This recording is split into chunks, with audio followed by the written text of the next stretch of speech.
Notre prochain speaker, Malik Bey, fondateur de DEA MedLabs, une startup spécialisée dans l'IA appliquée à la biologie depuis 2024. Voilà. Donc, qui consiste à développer des outils innovants pour accélérer les processus de R&D et d'innovation. Ses expériences précédentes, il a notamment été directeur de l'intelligence artificielle et du machine learning chez Sodexo, département digital et innovation, principal data scientist chez L'Oréal, des équipes de recherche et innovation, et lead technique en machine learning chez Biomerge. Formation, diplômé en extraction de connaissances à partir de données en 2004, diplômé en statistique et informatique en 2003, et diplômé en mathématiques et sciences sociales en 2002. Sa passion expertise, valorisation de la donnée et l'application aux sciences du vivant. Merci. Bon, tout d'abord, merci pour l'invitation. Donc, du coup, moi, je vais parler de langage, de modèle de langage et de graphe de connaissances. Les sujets que je vais aborder ont été abordés en fait assez en détail depuis ce matin, ce qui est très très bien. Donc, du coup, je vais faire un focus en fait sur une partie sur la partie data. Parce qu'en fait, on a parlé des graphes de connaissances, des algos. Donc, je ferai un focus un peu sur le type de données que l'on utilise et comment, à partir de ces données, en fait, on extrait les éléments de connaissances qui nous permettent de créer des graphes pertinents. Donc, DNA MedLab, donc nous, notre focus, il est vraiment sur la capacité à proposer les graphes de connaissances dans le monde de la biologie qui soient le plus complet possible. C'est notre objectif. Donc, après, on n'en est pas encore là, mais l'idée, c'est vraiment notre différenciation est vraiment à ce niveau. Créer vraiment ce graphe de connaissances et puis après, le plugger aux différents algorithmes qu'on a vus ce matin. Aujourd'hui, je pense qu'on a déjà eu la preuve que ces outils de LLM marchent très bien. Les limites, on les a abordées. Des outils comme Neo4j qui permettent d'explorer ces graphes de connaissances en les intégrant avec des LLM. On sait que c'est des choses qui fonctionnent. Donc, nous, on met vraiment l'accent sur qu'est-ce qui vient en input pour être sûr que les LLM vont exploiter, en fait, on va utiliser les LLM vraiment là où ils sont les meilleurs et utiliser après les graphes de connaissances, en fait, là où ils sont meilleurs. Donc, du coup, la qualité de la donnée est un point fondamental chez nous. Donc, très vite, une première slide. En général, ouais, je commence mes présentations par cette slide. Ça permet de rappeler l'origine de DNA MedLabs. Donc, en 2020, pendant le Covid, il a fallu identifier assez rapidement en fait des médicaments donc à proposer pour traiter la maladie. Sauf que les processus de mise sur le marché en fait de ces molécules sont très très longs. Donc une stratégie qui peut aller assez vite en fait, c'est ce qu'on appelle le repositionnement des médicaments, donc drug repurposing. Donc du coup à l'époque j'étais encore en poste, mais j'avais déjà commencé à travailler sur la plateforme que je présenterai après. Donc, je me suis amusé en fait à exploiter les données que j'avais pour voir si c'était possible de proposer une molécule qui pourrait être pertinente. Donc, j'ai fait l'exercice en une semaine. Donc, j'avais proposé, donc c'est des choses que j'avais publiées à l'époque sur LinkedIn, une priorisation d'une centaine de molécules. Et il s'est trouvé que 14 mois plus tard, il y a une boîte aux États-Unis qui a fait le même travail et qui a identifié une des molécules que j'avais mis en évidence qui était dans le top 10. Et donc, qui a été validé par FDA et donc qui a été utilisé concrètement en fait pour sauver des personnes qui arrivaient en fait à un état très grave pour le Covid. Donc, quand j'ai vu ça, je me suis dit que ce travail qui était fait en off devrait sortir du off et donner naissance vraiment à quelque chose de très, très concret. Donc, c'est à cette époque où j'ai commencé à planifier ma démission et me focaliser 100% en fait sur ces bugs. Donc, c'était des modèles de langage, c'est pour ça que j'ai mis entre parenthèses, qui n'étaient pas larges. C'est des petits modèles de langage assez basiques, mais qui se focalisaient sur la sémantique. Et par rapport à des applications dans le domaine de la biologie, ce qu'on disait tout à l'heure, avoir un vocabulaire assez contraint avec des règles qui font sens nous permet de pouvoir exploiter des modèles de langage pour lesquels en fait, on n'a pas besoin du même niveau d'expertise que ce qu'on voit aujourd'hui. Parce que les questions qu'on traite sont dans un domaine qui est un peu plus contraint et où en fait les vérités entre guillemets sont quelque peu sues et renseignées dans des ontologies ou dans des bases qui existent. Donc très très vite. Donc c'est une boîte qui est très jeune, moins d'un an. Donc c'est moi qui l'ai créée. Donc j'ai deux personnes qui m'aident énormément, donc qui sont vraiment sur la partie scientifique. Donc c'est le médecin, chef de service à l'hôpital, et qui me permettent en fait de driver les sujets scientifiques que je choisis. Derrière, j'ai des personnes également qui nous accompagnent sur la partie que j'appelle technologie support, parce qu'en fait, notre focus, effectivement, il est sur du traitement de texte, mais en fait, quand on trouve des résultats avec des textes, on aime bien avoir le juge de paix. Donc, le juge de paix dans le domaine de la biologie, c'est souvent en fait les expériences qui sont faites. Donc, on fait également en parallèle beaucoup de travail sur la partie omics et multiomics. Et donc, du coup, donc, les deux personnes en haut donc, sont les expériences de domaine et qui nous accompagnent dessus. À gauche, c'est les aspects plus administratifs qui sont très importants. Et la partie droite, donc, c'est les personnes en software engineering, cloud IT qui m'aident en fait sur ces aspects plus techniques. Donc, une fois qu'on a dit ça, donc j'ai essayé de passer un peu de temps sur cette slide, peut-être même beaucoup de temps. Donc là, j'explique en gros les données que l'on utilise, qu'est-ce que nous, on a développé en termes d'algorithmes, et à droite, concrètement, comment est-ce qu'on utilise ces algorithmes pour répondre à des questions qui se posent concrètement en R&D dans les, je sais pas précis, mais en fait, les 3 domaines qui nous intéressent. Donc, c'est vraiment la biologie avec des applications dans le domaine de la santé, donc ça va être diagnostic ou mise au point de médicaments, après les cosmétiques et tout ce qui est agroalimentaire, qui correspond à peu près en fait aux 3 boîtes dans lesquelles j'ai travaillé, donc Biomérieux, L'Oréal et Sodexo. Ça permet de garder une certaine cohérence. Donc, sur les données que l'on utilise, donc la plus grosse partie des données qu'on utilise en fait sont issues de publications scientifiques. Donc, c'est vraiment des articles scientifiques, typiquement ce qu'on trouvera dans PubMed. À côté de ça, on utilise beaucoup des données sur les brevets, donc qui viennent de l'agence européenne, française ou US, Worldwide, pardon. On travaille également beaucoup sur les données expérimentales qui sont déposées dans des sites publics. Parce qu'aujourd'hui, lorsqu'on publie des articles dans le domaine de la bio ou la santé, on demande souvent en fait à ce que les données soient mises à disposition. Ce qui veut dire qu'aujourd'hui, sur les données omiques, on se retrouve avec des bases publiques dans lesquelles on a plus de 200 000 études qui sont faites. Donc, on a des données vraiment qui sont très, très volumineuses et qui sont disponibles. Donc ça, c'est les données sur lesquelles nous, on travaille beaucoup. Après, il y a tout ce qui est clinical trials, donc pour les sites qui sont bien connus, dans lesquels, pareil, on a quelque chose comme autour de 500 000 études cliniques qui ont été faites, dont les données, pas tout le temps, mais bon, les données peuvent des fois être décrites ou pas, mais au moins, on sait ce qui a été fait, on sait comment ça a été fait, on a également le résultat des études cliniques. Donc, c'est des données qui sont hyper riches et qui nous permettent vraiment d'aborder un spectre de questions très, très large. Après, il y a également les données sur les news. Donc, c'est vraiment des sites d'information. Donc, il y a certaines informations qu'on trouve dans les articles, d'autres informations qu'on va trouver en fait dans juste des sites qui donnent des informations sur une boîte qui a racheté une boîte, sur une boîte qui a posé un brevet sur une molécule. Voilà. Après, c'est tout ce qui est réglementation. Parce que typiquement, quand on prend l'exemple des cosmétiques, il peut y avoir un moment où en fait certaines molécules en fait doivent être retirées en fait du marché, ou juste des annonces qui sont faites comme quoi il y a potentiellement une alerte sur les molécules. Et donc ça, c'est des informations que l'on capte très très vite et qu'on intègre dans le système pour permettre typiquement aux équipes qui gèrent les matières premières de pouvoir faire des stratégies de priorisation et de standardisation des molécules à privilégier. Après, on a accès à toute la drug bank. Donc, en fait, c'est une base de données qui liste en fait tous les médicaments qui sont mis à disposition, qui existent. Donc, on a le médicament, le mécanisme d'action, la cible. Donc, ça donne énormément d'informations. Après, on a des accès à des bases de données sur les métabolites, sur les maladies, sur les micro-organismes. Et quelque chose qui est très, très important, effectivement, c'est tout ce qui est ontologie.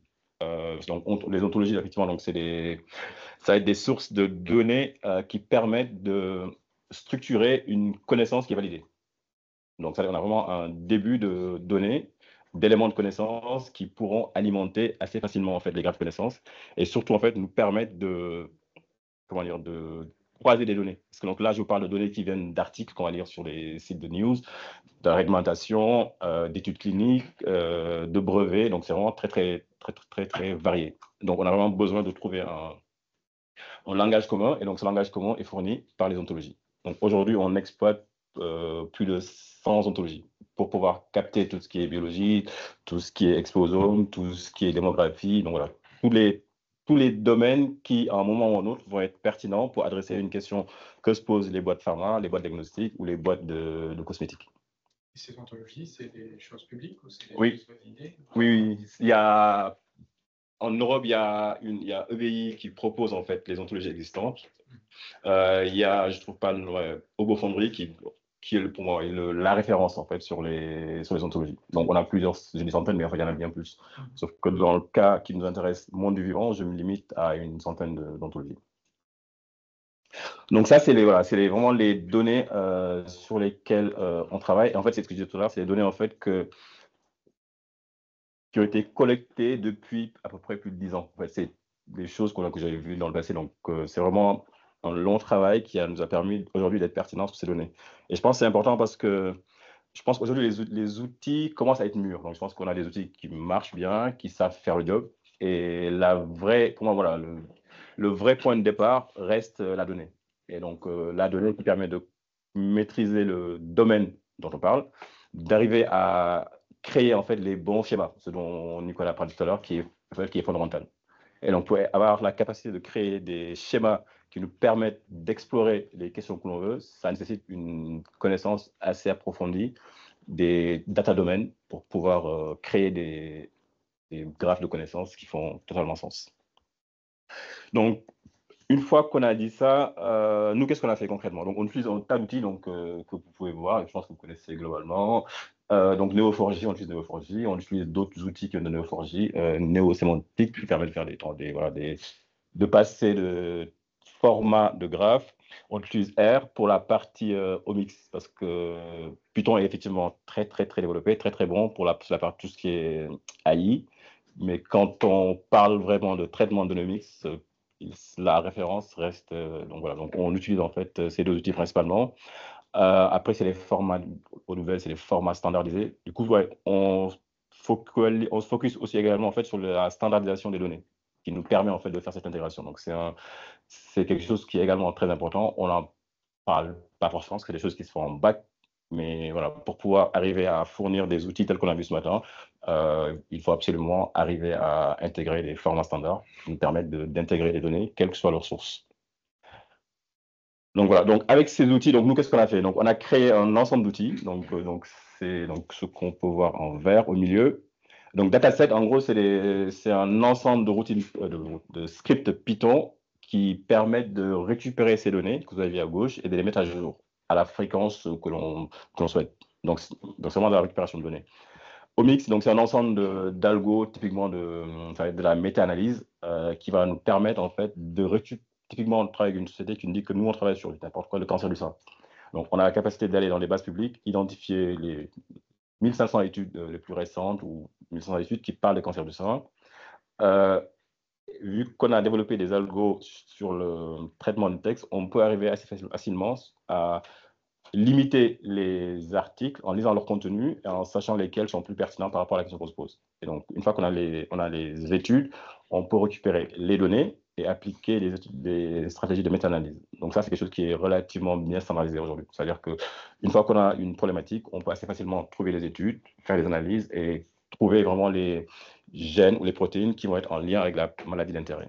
Et ce qu'on fait avec ça, c'est des éléments qu'on va mettre dans les graphes de connaissances. C'est-à-dire que dans les graphes de connaissances, quand on dira que le gène A est en lien avec la maladie B, on peut l'avoir vu dans les ontologies, on peut l'avoir lu dans des articles, mais on a démontré qu'en prenant 1000 études, faisant l'analyse, on montre d'un point de vue statistique que cette relation, elle tient la route. Donc ça, c'est la partie Omix. On a l'équivalent pour la partie clinical trials. C'est un peu plus délicat parce qu'une étude clinique, elle peut être faite sur des questions très, très différentes. Donc la standardisation des études est beaucoup plus délicate. Donc le focus qu'on a fait sur les études cliniques avec clinical trials, c'est vraiment utiliser nos algos pour qualifier les études pour pouvoir être sûr en fait du type d'études cliniques qui peut être pertinent. Et une fois qu'on a fait cela, on n'a pas d'outil qui automatise le traitement parce qu'en fait, une étude clinique peut juste comparer, faire l'analyse de pair, une autre utiliser un device pour mesurer quelque chose. Donc il est quasi impossible de faire des routines qui automatisent ces traitements. Donc du coup, on est très très clair sur ce qui existe. Après, pour le traitement, ça prend du temps parce que voilà, faut récupérer les données, voir quel type de données c'est pour mettre en place les analyses qui font bien.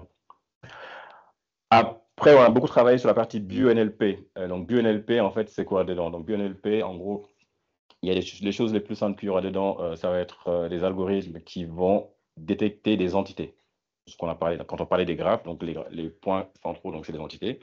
Donc, nous, on a fait un gros focus en fait sur la capacité à identifier les bonnes entités en fait dans le domaine de la biologie. Aujourd'hui, il y a pas mal il y a des librairies Python qui existent, qui sont open source, qui permettent de faire ce travail. Mais celles qui sont bien mises à jour et qui permettent de capter un nombre très élevé d'entités, il y en a, voilà, il y en a pas des masses. Typiquement, ils vont se focaliser sur gènes, protéines, maladies. Et donc, ils vont être très, très, très bons dessus. Mais quand on veut proposer une plateforme qui puisse adresser tous les problèmes, il faut qu'on étende en fait le nombre des entités. Donc, nous, aujourd'hui, on est en capacité de reconnaître une centaine d'entités, sachant qu'on a étendu la notion d'entité. Parce qu'entité, donc, c'est les choses dont on a parlé, gènes, maladies, processus biologiques, pathway. Après, on a créé la notion de concept. En fait, les concepts ne sont pas des entités, mais c'est des choses qui sont pertinentes lorsqu'on s'intéresse à des maladies. Donc, du coup, ça nous permet d'avoir un spectre d'entités qui nous permettent vraiment de répondre à un nombre de questions très importantes dans le domaine des sciences du vivant. Oui. C'est quelque chose de latent que vous détectez présent dans le texte, ou comment vous l'associez à une position, disons, le concept, c'est ça, c'est en tout cas comme une entité. Pour donner un exemple, si on prend une maladie qui progresse, donc qui a 4 étapes, ces états, donc c'est les états d'évolution de la maladie, on peut le prendre comme un concept de gravité. Alors que quand on parle d'un gène, un gène, c'est gène A, gène B, gène C, gène D. Donc ça, c'est des entités claires et nettes. Par contre, la notion d'évolution d'un stade d'une maladie, c'est pas une entité en soi. C'est un concept qui va nous aider, nous, demain, quand une boîte pharma nous dira, donc nous, on s'intéresse à telle maladie, et notre but, c'est d'identifier quels sont les biomarqueurs qui peuvent permettre de suivre la gravité. Donc, on apprend aussi la notion de gravité. Donc, voilà, on apprend des entités. Après, on apprend les relations entre ces entités. Et après, on a des modèles de langage. On a des modèles de langage parce que quand j'avais commencé, qui peuvent être hyper simples, donc ce qui s'est fait dans les années 2015, des choses plus récentes comme plus récentes, donc, moins anciennes, donc, comme du BERT. Et nous, ce qu'on a vu, c'est qu'en fait, des approches BERT bien fine-tunées avec des bonnes données nous permettent de capter vraiment les éléments sémantiques nécessaires pour capter les relations pertinentes dans le domaine de la bio. Les LLM classiques, donc, tels qu'ils sont aujourd'hui, on les utilise, mais plus en fait sur de la génération. Donc, comme j'en parlerai peut-être un peu à la fin, sur des agents ou des graph rag tels que présentés par Nicolas. Mais on utilise vraiment cette capacité à générer du texte, mais pas à aller extraire des entités. Parce qu'il y a des applications effectivement où on utilise des LLM pour aller extraire des entités, ça marche, mais voilà, il y a une certaine faiblesse. Et donc, sur cette partie, nous, on préfère utiliser des modèles qui sont un peu moins récents, mais qui sont très, très bons sur la sémantique. Donc, les LLM nouveaux, on les utilise là où on pense qu'ils sont très pertinents, donc sur la génération, et les autres, on les utilise vraiment sur d'autres aspects. Donc, BioNLP, en fait, voilà, c'est tout ce qui est algorithme de traitement de texte pour créer des éléments de vérité que l'on va injecter après dans les graphes de connaissances. Après, on a KG Builder, donc c'est Knowledge Graph Builder. Donc, une fois qu'on a identifié en fait les relations, les entités et les relations, il reste en fait des petites choses à faire en plus pour pouvoir arriver à avoir un vrai knowledge graph. Parce qu'il y a on en a parlé, je pense, ce matin, tout ce qui est résolution de co-occurrence, des mots qui veulent dire la même chose, des mots qui sont synonymes. Donc, c'est des choses qu'il faut arriver à gérer. Dans le domaine de la bio, on a de la chance parce qu'il y a des thésaurus qui existent et qui permettent en fait de gérer ces aspects. Donc, c'est des petites règles, métiers plus ou moins, qui nous permettent d'éviter, en fait, entre guillemets, de dire des bêtises avec ces données. Après, GraphML, ça va être l'équivalent de ce que Nicolas appelle. Ce que s'appelle chez Neo4j GDS, Graph Data Science, les algos de data science. Donc, nous, parce qu'on va travailler avec des gens qui vont travailler Neo4j et d'autres qui ne vont pas travailler Neo4j. Donc, on a besoin d'avoir des algos qu'on a développés nous-mêmes. Et voilà, on fait un peu d'innovation, donc des choses qu'on crée nous-mêmes pour permettre en fait de traverser effectivement les graphes de connaissances qu'on va construire et d'apprendre en fait ces graphes. Donc graph ML, c'est un ensemble d'algos qui se base sur les graph neural networks et qui permettent en fait, quelle que soit à peu près la taille des réseaux, d'arriver à apprendre des indicateurs classiques ou moins classiques. On peut même aller jusqu'à commencer à créer des structures moléculaires quand on va très très très loin, quand on veut trouver des médicaments qui n'existent pas encore. Des choses qui peuvent être faites avec ce type de technique, en jouant sur les smiles. Après, bon, il y a la partie GraphRag. Donc, j'ai mis GraphRag, mais en fait, c'est plus général. C'est effectivement tout ce qui tourne, tout ce qu'on appelle aujourd'hui agents, qui hors Noma. Mais en gros, l'idée, c'est comment on combine des LLM euh, avec des outils intelligents qui nous permettent de nous abstraire de la partie hallucination et des choses incohérentes. Et aujourd'hui, il semblerait en fait que les graphes de connaissances en fait fournissent, s'ils sont bien construits, fournissent une très bonne base qui, lorsqu'on les combine avec des LLM, on puisse arriver à des choses qui tiennent carrément la route et qui sont, comme expliqué Nicolas, qui peuvent aller vite, qui peuvent être pertinentes et surtout qui sont aussi compréhensibles. Parce que là, ce qui est intéressant, c'est qu'effectivement, quand on donne un résultat avec ces approches, on peut retourner en arrière et savoir quels sont les articles, quelles sont les relations, et donc du coup, voilà, donner une justification de ce que l'on dit. Donc voilà, donc ça c'est pour la partie outils. Donc ça c'est vraiment voilà, ce qui fait Dynamite Labs, c'est ce travail sur ces outils qui nous permettent après de pouvoir adresser des cas d'usage tels que la compréhension compréhension ou élucidation de mécanismes dans le cadre de maladies. Donc typiquement, on nous interroge sur une maladie, on souhaiterait connaître en fait qu'est-ce qui se passe en fait d'un point de vue moléculaire pour une maladie. Donc le fait d'avoir tous ces articles et d'avoir le graphe de connaissances qui modélise tout cela, donc nous permet assez rapidement de pouvoir mettre en évidence les mécanismes biologiques qui semblent jouer un rôle très important de par leur position en fait dans le graphe de connaissances. Après, ce que j'ai appelé Sustainability Driven, bon, c'est de la R&D où on s'impose typiquement un exemple où on se dit ok, on va créer des produits, mais on veut avoir un maximum de composants qui soient verts. Donc du coup, nous, j'en ai pas parlé, mais bon, on accède aussi à une base de données sur toutes les plantes qui sont connues et décrites. Et donc ces plantes, donc on connaît les propriétés que ces plantes ont sur plein de dimensions. Et donc ça également, en fait, c'est des éléments qui sont dans le graphe de connaissance. On sait que la plante tartempion a des capacités antioxydantes, anti-inflammatoires ou peut traiter tout ce type de choses. Donc du coup, lorsqu'on va être dans les problématiques de formulation et qu'on veut typiquement remplacer une matière première par une autre, donc on peut renseigner la matière première initiale et chercher dans notre espace de description, parce qu'avec le graphe, on a des entités. Ces entités, après, on peut les projeter, donc du embedding. Donc, on peut rapprocher et trouver est-ce qu'il y a en fait potentiellement des plantes qui pourraient remplacer, qui ont des molécules qui ont la fonction que l'on souhaite. Donc ça, c'est la partie qui peut être utile pour des équipes qui font de la formulation. Après, la partie target discovery. Donc, on a une maladie qui nous intéresse, on n'a pas de biomarqueur ou on n'a pas de médicaments. Comment identifier les gènes ou les protéines qui jouent un rôle fondamental en fait dans les mécanismes perturbés dans le cadre de cette pathologie. Donc, ça, c'est des applications très, très concrètes qui intéressent beaucoup les pharma et les boîtes de diagnostic et également, je pense, des boîtes de cosmétiques qui vont vouloir à un moment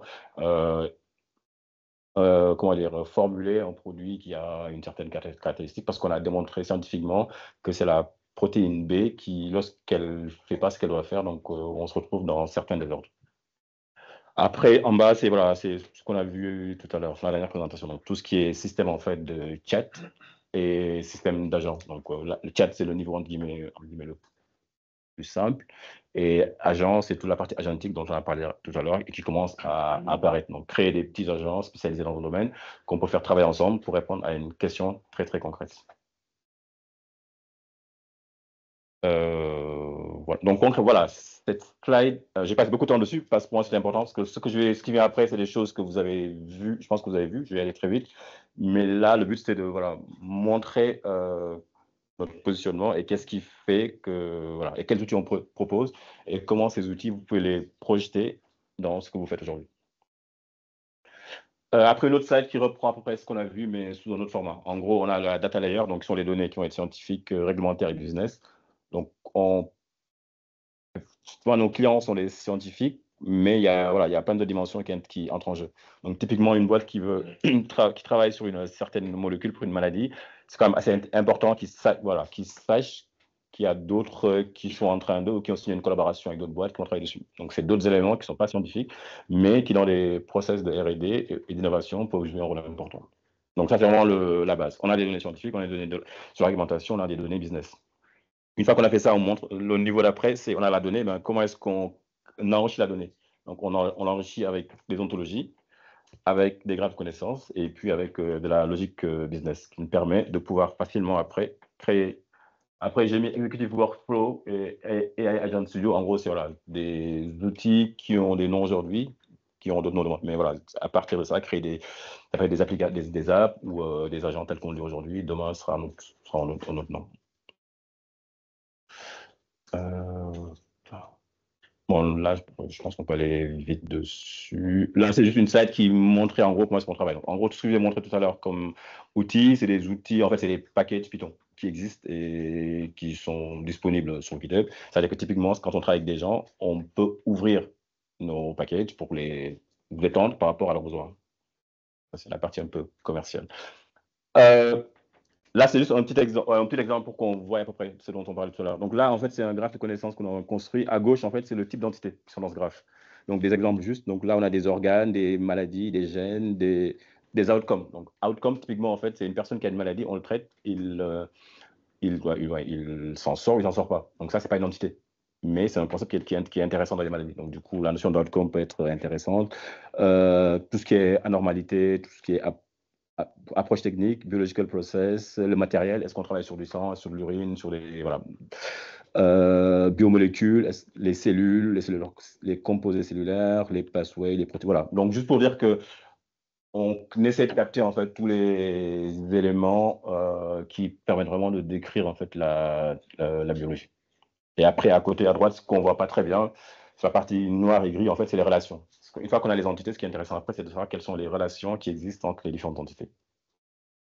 Un graphe que vous avez déjà vu, mais différemment, donc ce que Nicolas a montré, donc c'est exactement la même chose. Donc là, c'est juste graphe RAG focalisé sur les cosmétiques. Donc en entrée, donc ce qui est à gauche, donc c'est des publications, des brevets, des données sur la réglementation, sur les devices, donc quels sont les outils qui existent aujourd'hui pour faire ce travail, quelles sont les études cliniques, des feedbacks. On travaille aussi sur là c'est sur les cosmétiques, donc c'est vraiment des commentaires en fait d'usagers, de consommateurs, pardon. Qu'est-ce qu'ils pensent des produits. Donc, quand on lit les commentaires, on pourra voir les personnes. Ce qui est intéressant, c'est qu'on a les profils. Donc, on sait que c'est une personne qui a de tel genre, tel âge, des caractéristiques démographiques de la personne. Et on sait aussi ce qu'elle pense des produits. Donc, du coup, on peut trouver des liens entre des descripteurs des consommateurs et des choses ressenties en utilisant des produits ou pas. Donc voilà, donc après Clarity, donc c'est la knowledge graph spécifique, LLM, et puis pour faire exactement la même chose que expliqué tout à l'heure Nicolas. Donc voilà, donc là ce qu'il faut voir, on a des données qu'on a présentées, on a des algorithmes qui ont été développés, on a des cas d'usage. Après, en fonction de avec qui on travaille, donc le rendu, ça peut être une application web, ça peut être un agent, ça peut être un conversationnel. Donc voilà. Là, c'est un exemple en fait. Je ne vais pas retourner dans le détail parce que ça a été fait avec les clients, mais je pense que si je ne suis pas assez clair, vous me dites, j'essaierai de donner plus de détails. Mais là, donc l'idée en fait, c'est on s'intéressait à un ensemble de maladies dans un domaine, un ensemble de maladies dans un domaine. L'idée, c'était de proposer en fait un knowledge graph qui consolide toute la connaissance dans ce domaine. Donc là, je vais prendre juste un exemple. Donc, je pense qu'on a quelque chose comme 150 000 articles qu'on a récupérés, 150 000 articles qui parlent de ce domaine.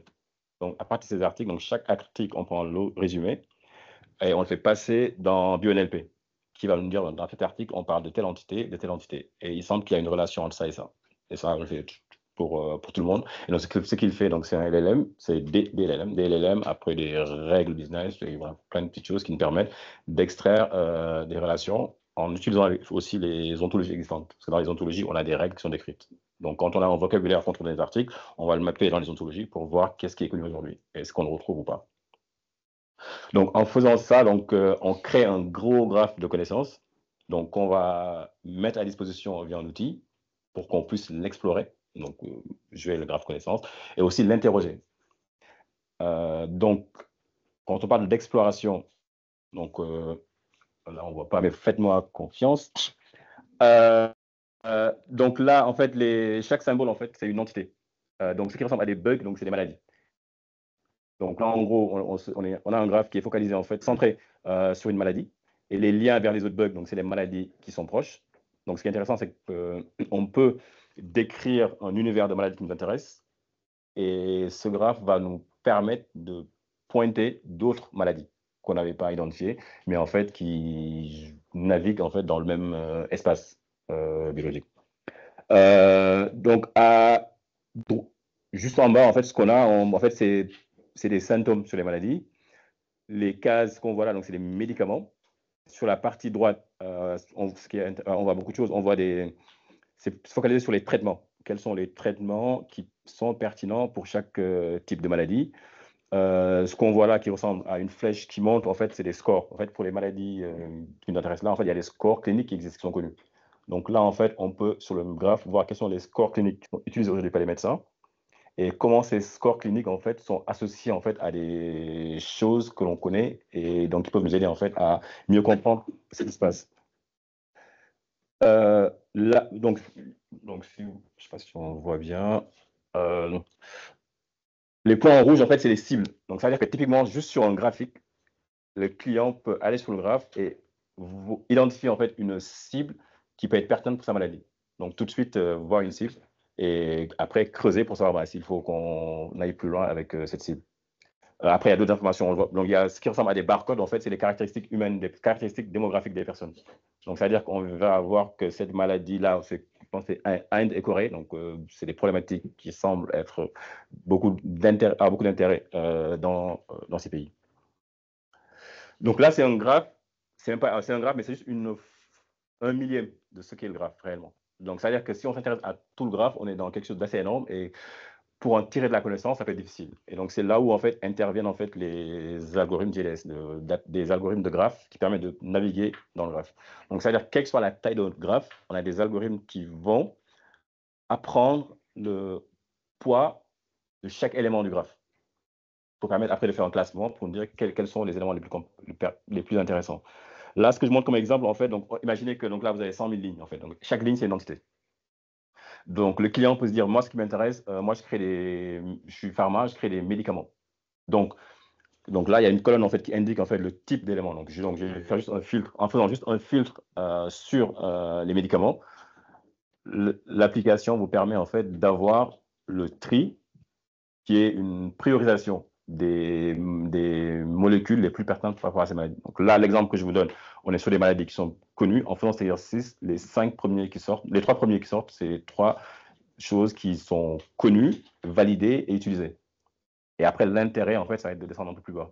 Parce que, imaginons que les 3 premiers, c'est la concurrence qui l'a fait. Et vu que nous, on a des données, on a des bases de données sur les produits et qui est-ce qui a fait les produits, on peut se dire, moi, je suis le client A, je veux le même type de molécule. Par contre, il ne faut pas que ça soit une molécule qui existe chez telle personne. Et donc, du coup, c'est des filtres qui permettent assez rapidement d'identifier des molécules et de savoir si c'est des molécules, en fait, sur lesquelles on a une liberté d'opération ou pas.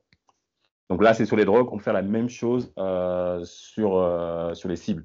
Donc, faire un filtre sur les protéines et dire, faites-nous le classement des protéines les plus intéressantes par rapport à ce graphe. Là, je ne le fais pas, mais il faut me croire 100%. En le faisant, on trouve dans le top 10, pareil, on trouve 5 protéines connues, validées. Sauf que dans la liste des 20, il y en a qui ne sont pas décrites comme étant reliées. Et donc, du coup, ça donne des axes pour avancer, en fait, sur la partie innovation. Bon, après, voilà, donc très vite. Donc là, on explore le graphe. Deuxième chose, il y a un module qui permet, en fait, de faire de ce qu'on appelle des nearest neighbors. En gros, je suis client A, on sait que dans telle maladie, il y a tel processus biologique qui est perturbé. Aujourd'hui, voilà ce qui est utilisé. Trouve-moi des alternatives. Donc, c'est comme pour faire de la substitution. Donc, ça, on a un module qui le fait très, très bien et qui permet vraiment d'avoir des remplaçants potentiels. Après, un autre module important, c'est les predicted links. Quand vous avez le graphe, donc il y a toutes les relations qu'on a déterminées. Les graphes ont la capacité, en fait, d'inférer de nouveaux liens par rapport à la structure ou à plein de façons de le faire, des liens qui n'existent pas. Donc, une équipe qui est en innovation, qui se dit, donc moi, je travaille dans telle problématique, je m'intéresse à trouver une nouvelle molécule pour faire ça, ça et ça, je veux quelque chose qui n'ait jamais été décrit.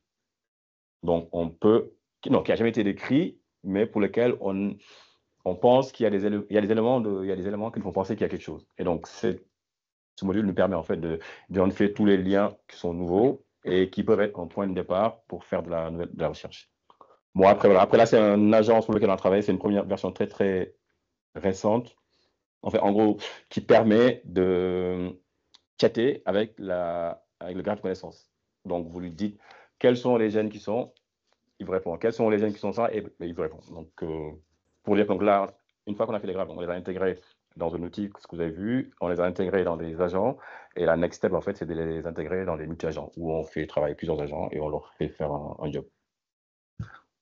Du coup, tu es en contact aujourd'hui avec des labos sur des travaux, je suppose. Oui. Labo, oui. Plus.